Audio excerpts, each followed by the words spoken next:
Bell palsy అంటే ఏమిటి, లక్షణాలు ఎలా ఉంటాయి, ఈ వీడియోలో తెలుసుకోండి.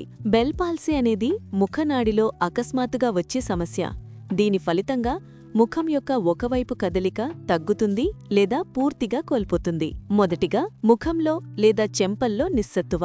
ముఖనరాల పనిచేయకపోవడం వల్ల బుగ్గలు, పెదవులు లేదా ముఖం బలహీనంగా మరియు ఒకవైపు తిమ్మిరిగా అనిపించవచ్చు. 2. మాట స్పష్టంగా పలకలేకపోవడం. పెదవులు మరియు నోటి కండరాలు సరిగ్గా కదలకపోవడంతో మాటలు మెల్లగా లేదా స్పష్టంగా పలకడం కష్టమవుతుంది. 3. నోటి నుంచి లాలాజలం కారడం. నోటిని పూర్తిగా మూసుకోలేకపోవడం వల్ల లాలాజలం అదుపులో ఉండకుండా బయటకు కారుతుంది. 4. కన్ను మూసుకోలేకపోవడం అండ్ నీరు కారడం. కన్ను మూసే కండరం పనిచేయకపోవడంతో కన్ను పూర్తిగా మూసుకోదు. అందువల్ల కన్ను పొడిబారడం లేదా నిరంతరం నీరు కారడం జరుగుతుంది. 5.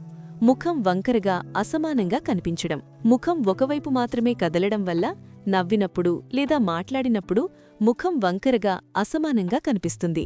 ఇలాంటి మరిన్ని హెల్త్ అప్డేట్స్ కోసం మా ఛానల్ను సబ్స్క్రైబ్ చేసుకోండి. Thank you.